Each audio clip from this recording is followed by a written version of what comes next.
یہ حیات فانی ہے، یہ حیات فانی ہے، 70-80 سالہ کہانی ہے۔ بچپن، بڑھاپا اور جوانی ہے، بچپن، بڑھاپا اور جوانی ہے، ابن آدم کی بس یہی کہانی ہے، ابن آدم کی بس یہی کہانی ہے۔ ہوں گے ساتھ نیک اعمال، ہوں گے ساتھ نیک اعمال تو قبر میں راحت رسانی ہے۔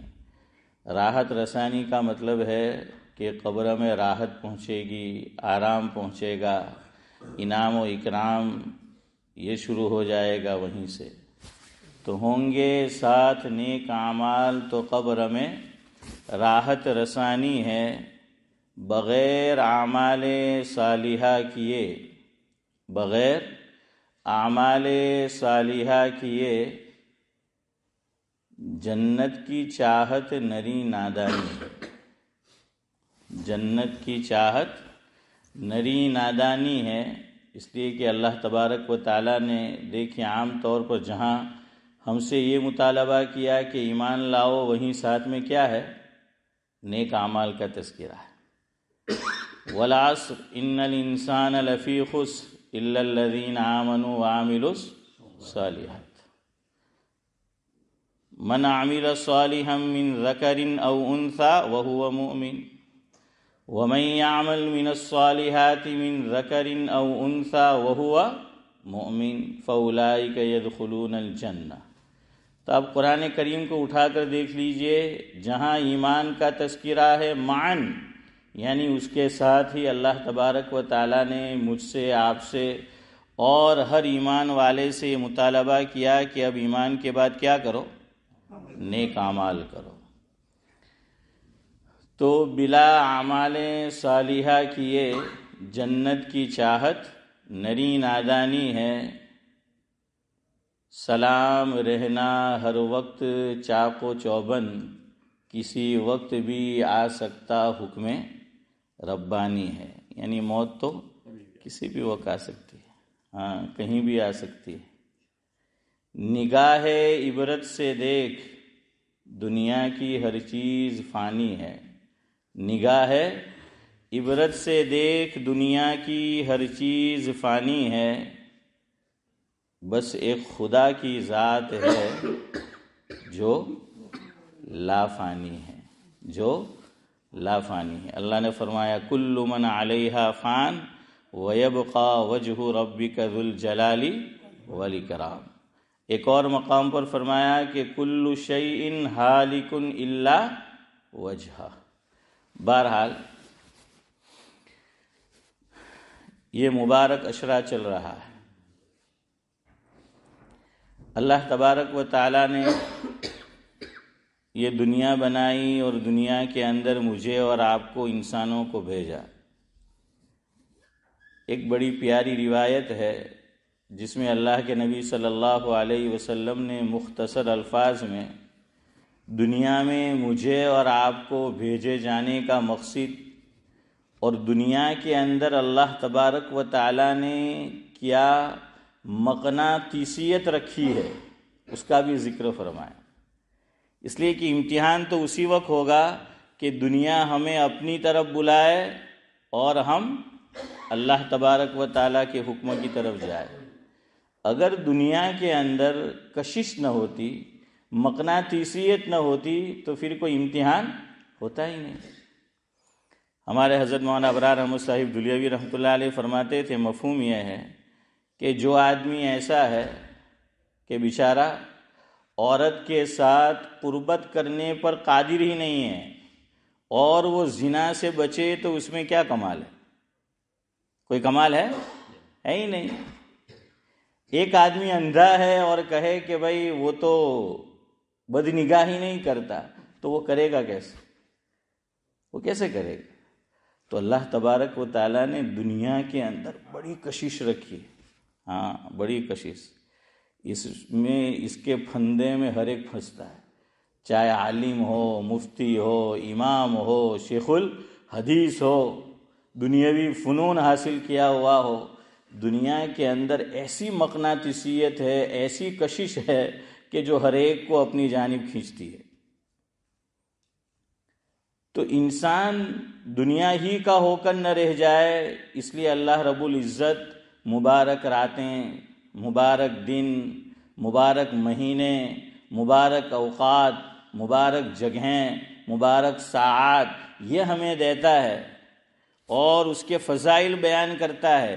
انسان کی فطرت میں کیا رکھا ہے کہ کام تھوڑا کرنا پڑے اور پروفٹ زیادہ ملے، ہے نا؟ ذاکر بھائی کے منہ سے سب سے پہلے آواز آئی حمدی جو چلاتے ہیں ہے فاروق بھائی؟ تو یہ ہر انسان کے اندر ہے، اس کی فطرت میں ہے کہ کیا ہے، کام تھوڑا سا کرے اور انعام زیادہ ملے۔ قیمتی چیز، ویلیوبل چیز، مہنگی چیز اسے کیسے مل جائے؟ سستے دام میں مل جائے۔ اسی لیے تو آدمی باکسنگ ڈے پہ امتیاز بھائی کب سے اٹھتا ہے؟ جب میں اور آپ بھی نہیں اٹھتے ہیں، اس وقت سے اٹھتا ہے۔ کیوں؟ ویلیوبل چیز اور قیمتی چیز یوسف بھائی کیسے مل رہی ہے؟ سستے دام میں مل رہی ہے۔ اللہ جانتا ہے، اللہ میرا اور آپ کا خالق ہے کہ میں نے یہ انسان کی فطرت میں رکھ دیا ہے، اس لیے اللہ نے بھی یہی کیا، مبارک دن رکھے، مبارک راتیں رکھی، مبارک مہینے رکھے، مبارک اوقات رکھے، مبارک زمان رکھے، مبارک مکان رکھے، تاکہ انسان اس کی طرف کھینچے کہ کم کام کرو اور انعام زیادہ لو، یہی تو ہے۔ تو یہ جو اشرا چل رہا ہے اس میں بھی وہی ہے۔ تو یہ مبارک دن، مبارک راتیں اور یہ جتنی بھی مبارک چیزیں ہیں، یہ آپ دیکھنا وہ آتی ہی رہتی ہے تاکہ انسان ذرا غافل ہوا کہ فوراً اپنے مقصد کی طرف عبد القادر چچا کیا ہے وہ متوجہ ہو جائے۔ تو دیکھیے حدیث کتنی پیاری ہے۔ حضور نے فرمایا، حضرت ابو سعید خدری رضی اللہ تعالیٰ عنہ راوی ہے، وہ یہ ذکر کرتے ہیں جس کا مفہوم یہ ہے کہ آقا نے فرمایا، ان الدنیا حلوۃ خضرۃ۔ کیا فرمایا سعد اللہ صاحب؟ دنیا، حضور نے دو خوبیاں بئی معنی کہ آپ کو سمجھانے کے لیے کہ وہ بیان کی کہ اللہ تعالیٰ خود فرما رہے ہیں، نبی کی زبانی کہلوایا، ہم نے دنیا کے اندر اشفاق بھائی کیا رکھ دی؟ دو خاص کوالٹی رکھ دی ہے۔ وہ دو خاص کوالٹی کیا ہے؟ حلوۃ خضرۃ، کہ دنیا میٹھی ہے۔ حضور کیا فرما رہے ہیں؟ دنیا، ہاشم بھائی کیا فرمایا؟ میٹھی ہے، دنیا میٹھی ہے۔ اور میٹھی چیز ہر ایک کو پسند ہوتی ہے کہ نہیں؟ ہاں، اس دن بھی میں نے آپ کو سنایا تھا، لوگ کیا کہتے ہیں اسماعیل بھائی کہ مولوی لوگوں نے مٹھو وہ پسند ہے۔ چودھری صاحب، مولوی لوگوں کو کیا بہت پسند؟ میٹھا بہت پسند۔ تو میں نے کہا کہ کیا غیر مولوی کو کڑوا پسند ہے؟ تو میٹھا سب کو پسند ہوتا ہے۔ اللہ جزائے خیر دے ہمارے علماء کو، اللہ اکبر، کیا کیا قیمتی علمی نکات انہوں نے قرآن و حدیث سے نکالے ہیں۔ ہاں، ترمذی شریف میں عبدالصمد چچا روایت ہے جس کا مفہوم یہ ہے کہ حضرت نبی کریم صلی اللہ علیہ وسلم کو میٹھی چیز بہت پسند تھی۔ یہ ترمذی میں آیا، حضور کو کیا پسند تھی؟ میٹھی چیز۔ یہ حضرت نبی کریم صلی اللہ علیہ وسلم کو بہت پسند تھی۔ یہ روایت میں ہماری اس مسجد میں بھی تشریف لائے ہیں جو پرانے لوگ ہیں، انہوں نے یقیناً ان کو دیکھا ہوگا، میں نے تو نہیں دیکھا، البتہ اللہ نے ان کو حسن بھائی پڑھنے کی بہت توفیق بخشی، سعادت دی۔ حضرت مولانا یوسف لدھیانوی رحمۃ اللہ علیہ یہ تشریف لائے تھے نا؟ ہاں، یہاں تشریف لائے، پاکستان گئے اور تھوڑی عرصے میں ان کو شہید کر دیا گیا۔ ان کی ایک کتاب ہے، اس کا نام ہے دنیا کی حقیقت۔ ترمذی شریف میں جو روایات امام ترمذی علیہ الرحمہ نے نقل فرمائی ہے ان میں سے خاص خاص ابواب کو اور روایات کو حضرت نے جمع کیا اور اس کی تشریح کی ہے۔ اب جو لوگ کہتے ہیں کہ مولوی نے مٹھو بہت پسند، تو حضرت لکھتے ہیں کہ حضور اکرم صلی اللہ علیہ وسلم کے تعلق سے آیا کہ حضور کو میٹھا بہت پسند تھا۔ اگلا جملہ سنیے، یہ لکھا نبی فطرت پر قائم ہوتا ہے۔ کس پہ ہوتا ہے؟ فطرت، جو نیچر اللہ تبارک و تعالیٰ نے بنایا، نبی کا نیچر اور نبی کی فطرت بدلتی نہیں ہے، یاد رکھنا۔ نبی کا نیچر اور نبی کی فطرت اقبال بھائی بدلتی نہیں ہے، یاد رکھنا۔ اور حضور اکرم صلی اللہ علیہ وسلم کو میٹھا پسند، تو پتہ چلا کہ اللہ نے فطرت میں رکھا ہے، نیچر میں رکھا ہے۔ اس لیے کتنی بھی ہائی شوگر ہو، راجا پوری એટલે વાર્તા પૂરી، یوسف بھائی ایسا ہی نا؟ عبدالرؤف بھائی ایسا ہے کہ نہیں؟ ہاں، عام دیکھا نہیں کہ خاص و عام ہر ایک متوجہ ہوتا ہے۔ غالب سے کسی نے پوچھا کہ عام کی کیا خصوصیت، کیا اس میں خصوصیات عام میں ہونی چاہیے؟ تو غالب نے فرمایا دو باتیں ہو، ایک تو عام میٹھے ہو اور دوسرے کثرت سے ہو۔ کیا ہو؟ عام میٹھے ہو، اور یہ نہیں کہ بس دو چار عام رکھے ہو، نہیں، کثرت سے ہو، بکثرت ہو۔ یہ دو چیزیں اس کے اندر ہونی چاہیے۔ ہمیں میں انڈیا تھی آئے وہ بધાને ખબર ફારૂક ભાઈ ક્યાં ઇન્ડિયા ગયો તો કેરીનો મોસમ હતો આમનો, તો મને જે બે તકલ્લુફ છે અહબાબ અમુક મને પૂછે, મને કે મોસાબ કેરી ખાવાની મજા આવી હોય? મેં કે હું મજા આવી યાર, તાપ જ એટલો હતો, પાણી પીવાની મજા આવી ખાલી,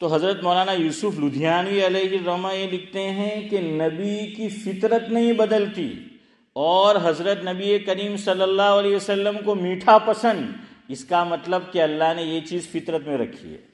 لیکن اس کا مطلب یہ نہیں کہ ڈاکٹر نے آپ کو ہائی شوگر ہے منع کیا ہے تو آپ میری بات گھر والی سے نقل کریں، ایسا نہیں ہے۔ سمجھ میں آیا؟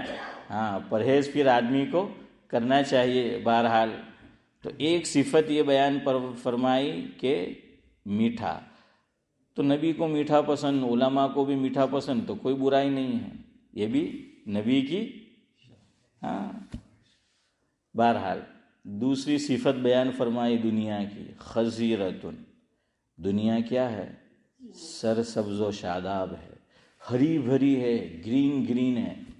کیا ہے؟ ہاں، کہتے ہیں کہ હેકનીમાં બધા રસ્તા બંધ કરી દીધા। હું કે ગ્રીન હેકની બનાવવાના, શું બનાવવાના? તો કે ગ્રીન બનાવવાના એમ કે, ને ગ્રીન બનાવવામાં અબ્દુલ-રઉફભાઈ આપણી લાલ થઈ ગઈ, ને તમારા મિનિકાપવાળાની તો ખૂબ લાલ થઈ ہے۔ ہاں، کہ ایک گھنٹے میں جتنا کماتے تھے اب 2 گھنٹے لگانے پڑتے ہیں، ٹریفک اتنی بڑھ گئی ہے۔ تو گرین، آدمی جہاں گرین چیز دیکھتا ہے، ہریالی دیکھتا ہے، ہری بھری چیز دیکھتا ہے، یہ بھی فطرت میں رکھا ہے، آدمی اس طرف کھینچتا ہے نا، خود بخود آدمی کھینچتا ہے۔ بعض لوگ کو یہ پسند ہوتا ہے، وہ گھومنے شہروں میں نہیں جاتے، کہاں جاتے ہیں؟ کیا بولتے ہیں؟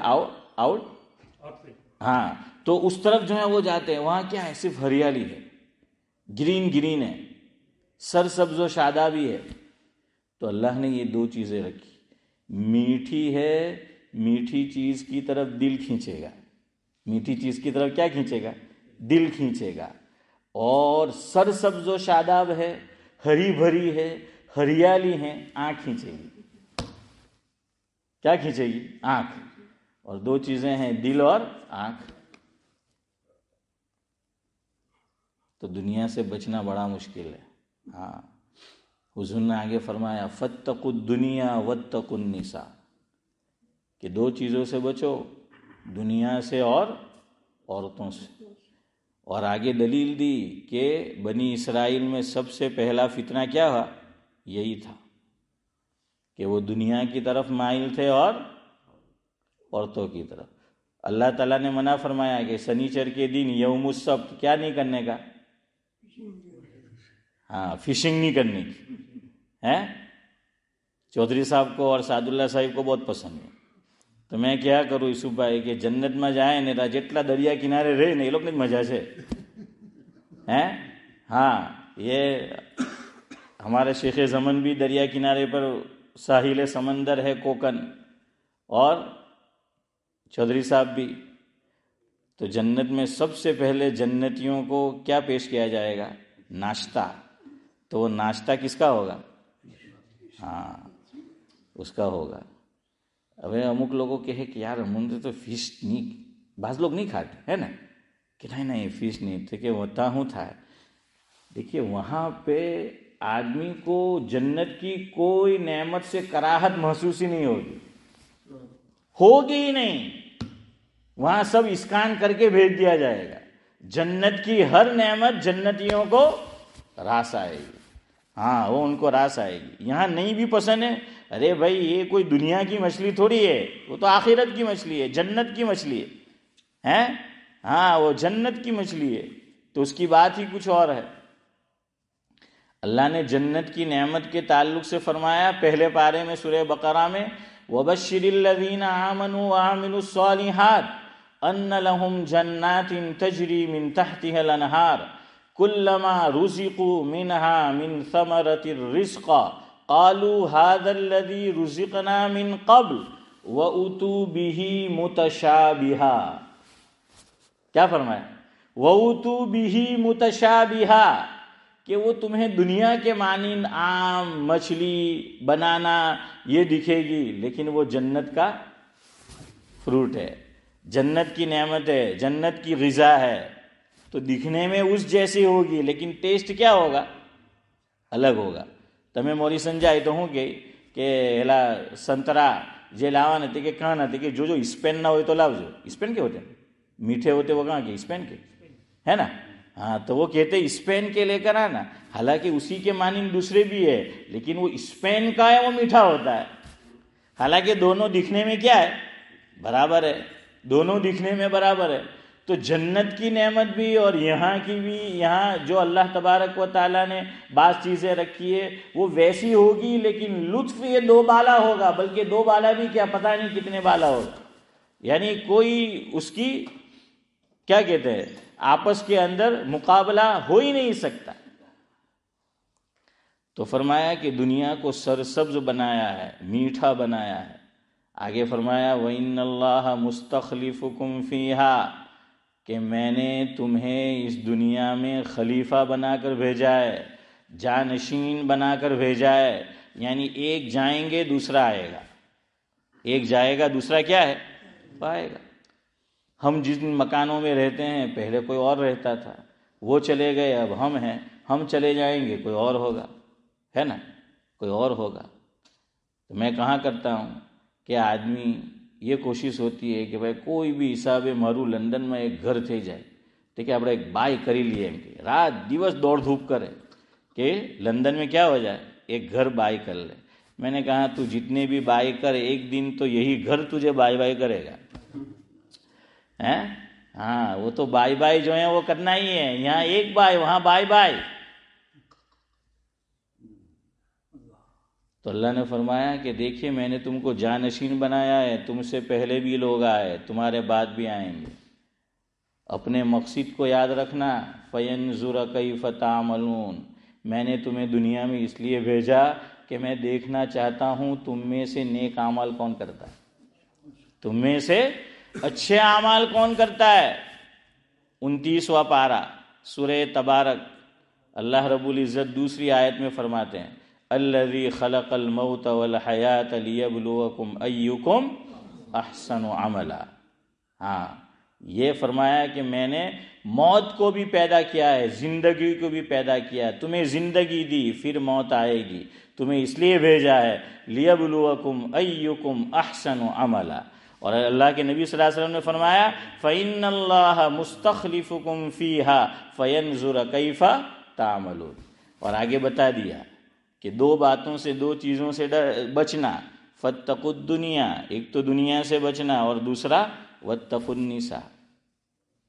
اب دیکھیے، دنیا کمانا برا نہیں ہے، دنیا حاصل کرنا برا نہیں ہے، یاد رکھنا، دنیا کی محبت بری ہے، دل میں محبت نہیں آنی چاہیے، ورنہ دنیا یہ ضروریات میں سے ہے، میرے ساتھ بھی لگی ہے، آپ کے ساتھ بھی لگی ہے، ہر ایک کے ساتھ دنیا لگی ہوئی ہے، لیکن کیا ہے، دنیا مقصد نہ ہو بلکہ کیا ہو، ضرورت ہو، اور آخرت ہماری ضرورت نہیں ہے بلکہ کیا ہے، مقصد ہے۔ ہاں، آخرت ہمارا مقصد ہے اور دنیا کیا ہے، ضرورت ہے۔ اکبر الہ آبادی کو اللہ جزائے خیر دے، کتنی اچھی بات کہی ہے کہ دنیا میں ہوں دنیا کا طلبگار نہیں ہوں۔ سعد اللہ صاحب کیا کہا، دنیا میں ہوں دنیا کا طلبگار نہیں ہوں، بازار سے گزرا ہوں خریدار نہیں، بازار سے گزرا ہوں خریدار نہیں۔ تو بہرحال میں اور آپ اور ایمان والے اپنا مقصد نہ بھولے، اس لیے اللہ تعالیٰ یہ ہمیں کیا دیتا ہے، مبارک ایام دیتا ہے، مبارک راتیں دیتا ہے، مبارک مہینے دیتا ہے، مبارک جگہیں دیتا ہے، مبارک ساعات دیتا ہے، مبارک اشرا دیتا ہے۔ تو یہ وہی اشرا چل رہا ہے، اور اس میں کیا کیا جاتا ہے، اعمال کی ویلیو بڑھ جاتی ہے۔ ہاں، ویلیو بڑھ جاتی ہے۔ عام دنوں میں کرو گے تو اتنا ثواب نہیں، لیکن ان دنوں میں کرو گے تو ثواب بڑھ جائے گا۔ باکسنگ ڈے کے بعد وہی چیز لینے جاؤ تو جو باکسنگ ڈے میں ملی ہے اتنی قیمت میں ملے گی؟ نہیں ملتی، وہ خاص اوقات ہوتے ہیں۔ یہ اسی لیے تاکہ میں اور آپ اس بہانے اللہ تعالی ہمیں اعمال پہ لگانا چاہتے ہیں۔ جیسے دعوت و تبلیغ کے ساتھی کہتے ہیں کہ کسی نہ کسی بہانے سے اشرف بھائی اس کام میں لگا دیا جائے، کیا کیا جائے، اس کام میں جو ہے وہ لگا دیا جائے۔ تو اسی طرح اللہ تعالیٰ کسی نہ کسی بہانے، کبھی جمعہ رکھ دیا، جمعہ میں مبارک ساعتیں رکھ دی ہیں، اس سے کام نہیں بنا تو رمضان کا مہینہ جو ہے وہ رکھ دیا، لیلۃ القدر رکھ دی، اور یہ مبارک اشرا جو چل رہا ہے وہ رکھ دیا۔ ایسی کتنی چیزیں ہیں۔ تو یہ سب اسی لیے ہے تاکہ ہم کس پر آئے، اعمال کی طرف آئے، ہم کس جانب متوجہ ہوں، اعمال کی طرف، اور ویلیو بڑھا دی جاتی ہے۔ دیکھیے یہ جو اشرا چل رہا ہے اس میں روزے کی ویلیو بڑھ گئی۔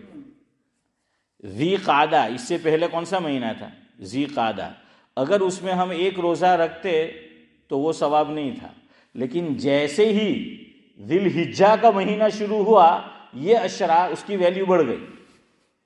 اور یہ جو اشرا چل رہا ہے یہ بڑا مبارک اشرا ہے۔ اللہ تبارک و تعالیٰ نے قسم کھائی ہے کہ والفجر ولیال عشر والشفع والوتر۔ اس سے آپ اندازہ لگائیے کہ یہ کتنا مبارک اشرا ہے کہ اللہ رب العزت اس کی کیا کھا رہے ہیں، قسم کھا رہے ہیں۔ قسم کھا کر مجھے اور آپ کو بتا رہے ہیں کہ بڑا مبارک اشرا ہے، اور ویلیو کتنی بڑھ گئی۔ فرمایا یعدل صیام کل یوم منہا بصیام سنہ وقیام کل لیلۃ منہا بقیام لیلۃ القدر او کما قال علیہ الصلاۃ والسلام۔ فرمایا کہ ان دنوں میں، یعنی یہ جو اشرا چل رہا ہے اس کے شروع کے 9 دنوں میں اگر تم ایک نفلی روزہ رکھو گے تو ثواب پورے سال روزہ رکھنے کا ملے گا۔ کتنی ویلیو بڑھ گئی۔ حالانکہ یہ مہینہ شروع ہوا اس سے پہلے رکھتے تو یہ ویلیو نہیں تھی، اتنا ثواب نہیں تھا، لیکن یہ جو چل رہا ہے اس میں میں اور آپ اللہ توفیق دے اور رکھے ایک روزہ تو ثواب کتنا، سال بھر۔ اور فرمایا حضور نے مفہوم ہے کہ رات میں نفلی عبادت کر لو تو ثواب لیلۃ القدر کے برابر۔ اب علماء نے بڑی اچھی بات لکھی، رمضان المبارک میں تو ہمیں کیا پتہ کہ لیلۃ القدر جب آئی تو ہم تو ہم نے اس میں ہم عبادت میں مصروف تھے یا نہیں تھے کوئی معلوم نہیں، لیکن اس میں گارنٹی ہے کہ ان دنوں میں رات کو عبادت کر لو. اس لیے اگر آپ کا معمول ہے تو بہت اچھا، ورنہ آج سے یہ 10 دن تک اپنا یہ معمول بناؤ. مغرب بعد 2-4 رکعت نفل زیادہ پڑھ لو، عشاء بعد بھی 2-4 رکعت نفل زیادہ پڑھ لو، قرآن کریم کی کچھ تلاوت کر لو، ذکر اذکار کر لو. اور خاص طور سے ان دنوں میں حدیث پاک میں اللہ کے نبی صلی اللہ علیہ وسلم نے ایک خاص ذکر مجھے اور آپ کو بتلایا ہے. وہ کیا ہے؟ سبحان اللہ، الحمدللہ، اللہ اکبر. امام بخاری علیہ الرحمہ نے بخاری شریف کے اندر یہ ذکر فرمایا، جس کا مفہوم یہ ہے کہ 2 صحابی حضرت ابو ہریرہ رضی اللہ تعالی عنہ اور حضرت عبداللہ بن عمر رضی اللہ تعالی عنہ ان 10 دنوں میں یہ جو عشرہ چل رہا ہے ذی الحجہ کا، فرمایا کہ چلتے پھرتے گھر میں بازار میں اٹھتے بیٹھتے کیا پڑھتے تھے؟ یہی سبحان اللہ، الحمدللہ، اللہ اکبر. کیوں؟ خود اللہ کے نبی صلی اللہ علیہ وسلم نے فرمایا کہ ان کی کیا ہے؟ کثرت کرو. تو چلتے پھرتے اس کو پڑھو، یا پھر وہی تکبیر تشریق پڑھتے رہو، اللہ اکبر، اللہ اکبر، لا الہ الا اللہ، اللہ اکبر وللہ الحمد. تو یہ اپنا معمول بناؤ ان 10 دنوں میں خاص طور سے. تو یہ صحابی کا معمول تھا. امام بخاری علیہ الرحمہ نے ذکر کیا کہ وہ چلتے پھرتے گھر میں باہر کیا ہے، وہ اس کی کثرت جو ہے وہ رکھتے تھے. اور روزہ اگر اللہ توفیق دے تو نفلی روزہ رکھو. حضرت مفتی احمد صاحب خان پوری دامت برکاتہم العالیہ سے میں نے سنا، جس کا مفہوم یہ ہے کہ یہ جو 15ویں شعبان کا روزہ ہے اس کی کیا حیثیت ہے، میں بیان کر چکا ہوں کئی مرتبہ. حضرت نے فرمایا مفہوم ہے، لوگ اس کے رکھنے کا اہتمام کرتے ہیں، لیکن سند کے اعتبار سے یہ اس کا جو ذکر ہے یہ قوی ہے اس کے مقابلے میں اس کی سند، لیکن اس میں ہم اہتمام نہیں کرتے. شاید میں نے اور آپ نے کتنے 5 دن گزر گئے، ایک بھی روزہ نہیں رکھا ہوگا، نہیں رکھا ہے الا ماشاء اللہ ہے. ہاں تو اللہ توفیق دے تو رکھو، 2-3 دن جو بھی توفیق دے وہ روزہ رکھ لو. 15ویں شعبان کے تعلق سے تو لوگ آ کر بھیڑ جاتے ہیں کہ ہم اس کی جو روایت آئی ہے سند کی حیثیت بیان کریں. تو کہ نلے تھی رکھتا اولا باپ دادا نے جو اعلان مول صاحب نہ کیا ہوئے ہیں. ارے بھائی یہاں جب رکھنے کے یہاں کوئی نہ نہیں کہتا، یہاں کہتے کہ رکھو، حسن بھائی تو نہیں رکھتے ہیں. سند کے اعتبار سے کیا ہے، یہ روایت قوی ہے اس کے مقابلے میں. تو دیکھیے کتنی فضیلت بیان فرمائے. اور رات کو عبادت تو لیلۃ القدر گویا ہم نے پا لی. رات کو ہم نے عبادت کر لی تو کیا کر لی، لیلۃ القدر کو ہم نے پا لیا. اور چلتے پھرتے آپ کو جو بتایا وہ عمل کرنا ہے. آخری بات اب کہ جس کا خاص طور سے اہتمام، تمہارا فون پڑی گیا، جس کا خاص طور سے اہتمام کرنا ہے وہ کیا، عرفہ کا روزہ. عرفہ کا روزہ، عرفہ کون سے دن ہے؟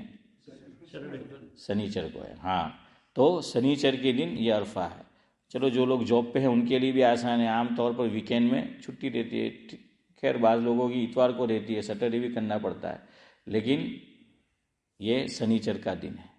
حضرت شیخ نے بڑی پیاری بات لکھی، اس کو آپ سنیں گے تو ہر ایک کوشش کرے گا کہ بھئی یہ روزہ تو چوکس رکھوانو آتا ہے. ہاں پھر تو سبھی چچا ہر آدمی کوشش کرے گا کہ اس کو رکھنا ہے. کیا ہے، حدیث میں آیا ہے، مسلم شریف کی روایت ہے. حضرت ابو قتادہ رضی اللہ تعالیٰ عنہ اس کے راوی ہے. وہ فرماتے ہیں کہ حضرت نبی کریم صلی اللہ علیہ وسلم نے فرمایا صیام یوم عرفہ احتسب علی اللہ ان یکفر السنة التي قبلہ والسنة التي بعدہ او کما قال علیہ الصلاۃ والسلام. مفہوم یہ ہے کہ جو مسلمان عرفہ کا روزہ رکھتا ہے اور رکھے گا تو اللہ تبارک و تعالی اس کا بدلہ، اس کا انعام، اس کا ریوارڈ، اس کا ثواب وہ کیا دے گا؟ فرمایا کہ 2 سال کے گناہ معاف ہو جائیں گے. ایک گزشتہ کے اور دوسرے آئندہ کے. اب گزشتہ یہ تو بات دماغ میں آتی ہے، دل میں آتی ہے کہ چلو ہم نے گزشتہ سال گزار لیا. تو اب چودھری صاحب ہمارے بیٹھے ہیں، چودھری صاحب مجھے شاید گزشتہ سال یا اس سے پہلے پوچھنے لگے، مول صاحب گزشتہ سال سے کیا مراد ہے؟ محرم تھی ذی الحجہ کہ پچھی آج یہ દિવસ રાખે ત્યાંથી બીજું વર્ષ؟ بہرحال جو بھی ہو، مہینہ تو ختم ہی ہو رہا ہے. ان کا سوال صحیح ہے، سمجھ آ رہا ہے کیا پوچھا؟ 9 to 9 وہ ہے یا پھر فرسٹ محرم سے لے کر آخری ذی الحجہ تک، جو بھی ہو کوئی بھی ہو، حدیث میں اس کی تفصیل نہیں ہے. لیکن بہرحال سال گزشتہ کے گناہ معاف ہوں گے اور آئندہ سال کے بھی گناہ معاف ہوں گے. اب یہاں حضرت شیخ یہ لکھتے ہیں، مفہوم یہ ہے کہ اس سے پتہ چلتا ہے کہ اس آدمی کو 1 سال کا تو کم از کم لائف انشورنس مل گیا. اور کتنا آسان سستا لائف انشورنس. یعنی جو روزہ رکھے گا عرفہ کا تو سمجھ لو کہ 1 વર્ષ તો આવતા વર્ષ સુધી ગેરંટીડ એ જીવવાનો ફારૂકભાઈ. ને આપણામાંથી કોઈ મરવા માંગે? کوئی مانگے نہیں، ہر ایک کو جینا ہے. ہاں، اور نیت ہونی بھی چاہیے کہ اس لیے جی رہے کہ اللہ کے احکام کو پورا کریں گے، نیک اعمال کریں گے. تو نیک حضور سے سوال کیا ترمذی شریف میں کہ ای الناس خیر، لوگوں میں سب سے بہتر کون ہے؟ تو حضور نے فرمایا، مفہوم ہے جس کو اللہ لمبی عمر دے اور نیک اعمال کی توفیق دے. تو لمبی زندگی کی تمنا کرنا عبد القادر چچا کوئی برا نہیں ہے. ہاں، کوئی برا نہیں ہے لمبی زندگی کی تمنا کرنا. تو یہ روزہ رکھ لو، انشاءاللہ آئندہ 1 سال تک کیا ہے زندگی ملے گی. اب کوئی یوں سوال کرے ہیں یوسف بھائی کہ હવે એક માણસ દર વર્ષે જ રાખા કરે તો મરે જ નહીં. હે ઇસ્માઇલ ભાઈ કે પછી તો મરવાનું જ નહીં. તમે દર વર્ષની ગેરંટી આવે એક તો અરફા આવતો રહે ઇમ્તિયાઝભાઈ, તો પછી તો મરશે જ નહીં, મરે જ નહીં. ارے جب تقدیر غالب آ جاتی ہے نا تو انہونی ہو جاتی ہے. ایک روایت ہے ابو داؤد شریف میں، سنو، اور وہ آپ پڑھتے بھی ہوں گے، اور نہ پڑھتے ہو تو یہ دعا صبح و شام 3 مرتبہ پڑھ لو. بسم اللہ الذی لا یضر مع اسمہ شیء فی الارض ولا فی السماء وہو السمیع العلیم. یہ دعا پڑھو تو اللہ تبارک و تعالیٰ کیا ہے، جس نے صبح میں اس کو پڑھ لیا 3 مرتبہ اور شام میں جو ہے وہ پڑھ لیا. اب بعض لوگ پوچھتے ہیں کہ مول صاحب شام میں پڑھنے کی کہ رات میں پڑھنے کی ہیں؟ ہاں، تو یہاں علماء نے بہت اچھی بات لکھی ہے. آپ عربی عبارت دیکھو کہ رات میں پڑھے کہ شام میں پڑھے. شام کے لیے حدیث میں لفظ آتا ہے مسا. کیا آئے گا؟ میم سین الف، مسا. مسا کہتے ہیں شام کو. اسی لیے وہ اگر آپ کے پاس، اشرف بھائی کے پاس تو ہوگی وہ دعائے معثورہ، اس میں صبح کی دعا میں ہے اصبحنا و اصبح الملک للہ رب العالمین، اور شام میں کیا پڑھنے کا؟ امسینا و امسی الملک، ہے نا. ہاں، تو یہ مسا یہ شام کو کہتے ہیں. تو جہاں حدیث میں یہ لفظ آیا ہو وہ دعا شام کو پڑھو، یعنی مغرب سے پہلے پڑھو. اور جہاں حدیث میں لیلہ آیا ہے، لیلہ آپ جانتے ہیں، لیلہ یعنی رات، وہ لیلا اور مجنو، اس میں لیلا کو لیلا نام اسی لیے کہتے ہیں کہ اس کا پڑھا یا رکھا جو بھی ہو کہ وہ رات کی طرح کالی تھی. وہ کیا تھی؟ انتہائی درجے کی سیاہ، وہ کالی تھی. اس کا بہت شہرا تھا، بہت چرچا تھا مجنو کا اور لیلا کا. تو اس وقت کا جو بادشاہ تھا اس نے بلایا لیلا کو کہ حاضر کرو دربار میں. لیلا کو حاضر کیا گیا، دیکھا تو انتہائی کالی کلوٹی، سیاہ کہ رات بھی اس سے شرمائے، بال بھی اس سے پردہ کرے. ہیں سعد اللہ بھائی کے نہیں. تو بادشاہ نے کہا، مجنو کو بلایا، کمبخت، دنیا بھر میں تیرے عشق کے چرچے ہیں، شہرت ہے کہ تو لیلا لیلا لیلا لیلا کرتا پھرتا ہے. یہ تو انتہائی درجے کی کالی کلوٹی ہے، تو اس پہ مرتا ہے، تو اسے پسند کرتا ہے. جواب سنیے، کتنا اچھا جواب دیا. مجنو نے کہا بادشاہ سلامت، بات یہ ہے لیلا کو دیکھنے کے لیے مجنو کی نظر چاہیے. لیلا کو دیکھنے کے لیے مجنو کی نظر چاہیے. یہ تمہیں اس لیے دل کو نہیں بھا رہی، اس لیے پسند نہیں آ رہی، تمہارے پاس تمہاری آنکھیں ہیں، میری آنکھیں نہیں ہیں. اسی لیے ہمارے یہاں بڑے بوڑھے کہاوت ایک کہتے تھے حنیف بھائی کہ دل لگا گدھی سے، یہ میں نے نہیں کہا. سب عشق باز اور سڑک صاحب بیٹھے ہیں عبدالقادر شیشا. ہاں تو کیا ہے کہ بھائی اس میں کچھ لینے کا نہ ہو تو ماں باپ اور گاؤں والے کہتے ہیں کہ گدھیڑی تھی دل لاگے اسے ہم کہ تو یہ لوگ کہ بھائی پری کیا چیز ہے وہ. ہاں وہ پسند جو ہے وہ آ جائے. مفتی شفیع صاحب رحمۃ اللہ علیہ کا ایک ملفوظ یاد کر رہا ہوں، بہت اچھی بات ہے. ہاں وہ حضرت نے کہا ہے،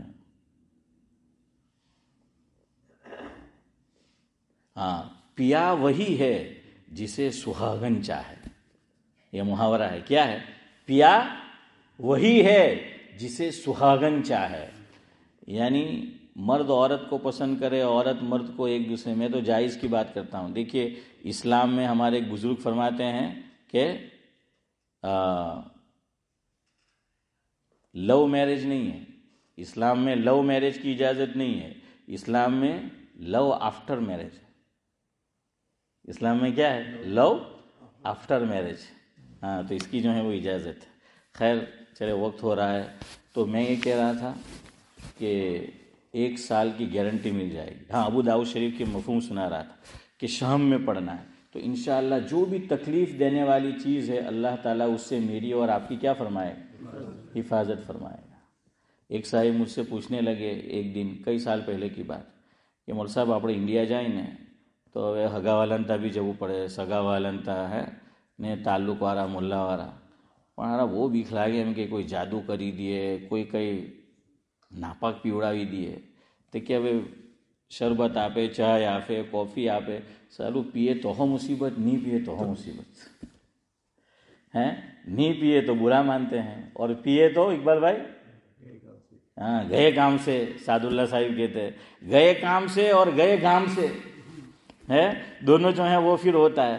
تو میں نے ان کو کہا کہ یہ دعا پڑھ لو، پینا ہی پڑے تو بسم اللہ الذی لا یضر، لیکن دیکھنا دل ہی دل میں پڑھنا، ہونٹ مت ہلانا ورنہ اور پرابلم. وہ وہاں سنیں گے تو کیا کہیں گے؟ ہیں ہوں ہم جیم کے گے. اور پھوک اس طرح مارنا کہ ان کو پتا. میں نے کہا یہ کہہ کے پی لو، انشاءاللہ اللہ تعالیٰ کیا کرے گا؟ حفاظت جو ہے وہ کرے. اور یقین ہونا چاہیے.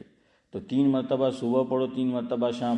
دنیا کی کوئی چیز حضور نے فرمایا کہ اس کو تکلیف نہیں پہنچائے گی سوائے موت کی، سوائے موت کی. اب اس کے جو راوی ہے وہ ایک دن جیسے میں بیٹھا ہوا ہوں اور ہماری یہ مجلس لگی ہوئی ہے وہ یہ حدیث بیان کر رہے تھے کہ صبح میں 3 مرتبہ پڑھ لو، شام میں 3 مرتبہ پڑھ لو تو دنیا کی کوئی چیز تکلیف نہیں پہنچائے گی، اسے مصیبت نہیں پہنچے گی. تو جب یہ حدیث بیان کی اس وقت وہ جو راوی ہے، وہ جو صحابی رسول ہے، تو ان کو لکوا مار گیا تھا. کیا مار گیا تھا؟ فالج کا اثر تھا. ایک تو بہت سخت فالج کا اثر ہوتا ہے کہ آدمی بول بھی نہیں پاتا، اٹھتا بیٹھتا. ایک ذرا تھوڑا سا کیا ہوتا ہے؟ اثر ہوتا ہے اور اللہ پھر مدد فرما دیتا ہے. تو ایک آدمی جو مجلس میں بیٹھا ہوا تھا تو یہ جو حدیث بیان کر رہے تھے وہ صحابی ان کو ٹک ٹکی نگاہ سے دیکھنے لگا. آپ کو جانا ہے تو ٹک ٹکی نگاہ سے دیکھنے لگا. تو دیکھیے ہمارے یہاں کہتے ہیں کہ لفافہ دیکھ کر خط کا مضمون بھانپ لیتا ہوں. لفافہ دیکھ کر شبیر چچا خط کا مضمون بھانپ لیتے اور کہتے ہیں کہ چہرہ دل کا آئینہ ہوتا ہے. تو صحابی سمجھ گئے کہ اس کو حضور کی بات پہ شک ہونے لگا ہے. کیوں کہ جو راوی ہے وہ روایت کر رہے ہیں، ان کو لقوے کا اثر ہے، ان پہ فالج کا اثر ہے. اور جب یہ بیان کر رہے ہیں تو انہوں نے ضرور اس کو پڑھا ہوگا صبح میں اور شام میں. پھر یہ لقوا ان پہ کیسے مار گیا؟ تو سمجھ گئے اور کہا کہ سن. اس آدمی سے کہا بات یہ تھی، یہ میرے الفاظ ہے کہ تقدیر غالب آ گئی تدبیر پر کہ ایک دن میں صبح میں اسے پڑھنا ہی بھول گیا. میں کام میں مشغول رہا تو پڑھنا کیا ہو گیا؟ حشیم بھائی بھول گیا. فرمایا ادھر بھولنا تھا اور ادھر خالد کا اثر. تو اب کوئی یہ کہے کہ ہر سال رکھیں گے مریں گے نہیں، ارے ایسی بات پیش آ جائے گی کہ آدمی رکھ ہی نہیں سکتا. لیکن بہرحال ہمارے بزرگوں نے لکھا ہے تو اس لیے کیا کرو، عرفہ کا روزہ خاص طور سے جو ہے وہ رکھنا چاہیے. اور آخری بات، جو لوگ حج میں ہیں ان کو نہیں رکھنا چاہیے. امام ترمذی علیہ الرحمہ نے 2 باب قائم کیے ہیں ترمذی شریف میں عرفہ کے روزے کے متعلق. ایک بات امام ترمذی علیہ الرحمہ نے ایک باب یہ قائم کیا جس کا مفہوم یہ ہے کہ حاجی کے لیے عرفہ کے دن روزہ رکھنا مکروہ ہے. یہ باب قائم کیا امام ترمذی نے. دوسرا باب قائم کیا کہ جو غیر حاجی ہے جیسے میں اور آپ ہے کہ جو حج پر نہیں گئے ہیں ان کے لیے عرفہ کے روزے کی فضیلت. اب کیوں مکروہ ہے عرفہ کے اندر روزہ رکھنا حاجی کے لیے؟ اس لیے کہ اللہ کے نبی صلی اللہ علیہ وسلم کے متعلق روایت میں آتا ہے جس کا مفہوم یہ ہے کہ حضور اکرم صلی اللہ علیہ وسلم نے جو حج ادا فرمایا جسے ہم حجۃ الوداع یا حجۃ الوداع سے یاد کرتے ہیں، حضور نے عرفہ میں روزہ نہیں رکھا تھا. حضور صلی اللہ علیہ وسلم نے عرفہ کے دن حسن بھائی روزہ نہیں رکھا تھا. تو اس لیے روزہ نہیں رکھنا چاہیے. اور بڑی مشقت ہوتی ہے وہاں، ہے نا؟ ہاں، کتنی گرمی ہوتی ہے، ٹینٹ میں رہنا ہے. ہاں، کینٹ میں رہنا اچھا ہے، ٹینٹ میں رہنا مشکل ہے تو کتنے مشکل ہوتی ہے. اور خاص طور سے اس دن جو عمل کرنا ہے نا اس میں دل کو ماننا پڑتا ہے، دل لگانا پڑتا ہے. حضور اکرم صلی اللہ علیہ وسلم نے عرفہ کے متعلق فرمایا عرفہ یہ حج ہے. حج کس کا نام ہے؟ عرفہ کا. حضور اکرم صلی اللہ علیہ وسلم نے اس دن کیا کیا؟ 2 عمل کیے خاص، اسپیشل. وہ 2 عمل کیے اس دن خاص. ایک، ظہر اور عصر ساتھ میں پڑھی مسجد نمرہ. اب جانتے نا وہاں جائیں گے مسجد نمرہ ہے، ساتھ میں پڑھی. اچھا، دن جمعہ کا تھا. حضور نے جو حج کیا اس دن جو عرفہ تھا وہ کس دن تھا؟ جمعہ کے دن تھا اس دن. اب ہمارے یہاں لوگ بولتے ہیں کہ میں تو اکبر ہی حج کر لی. تو میں کہ کہیں نہیں، اکبر بھائی تو اکبر ہی حج کر لی نے جے આપણા ડોહા ડગરા ہے ફારૂક ભાઈ ઇન્ડિયામાં હજ કરી લી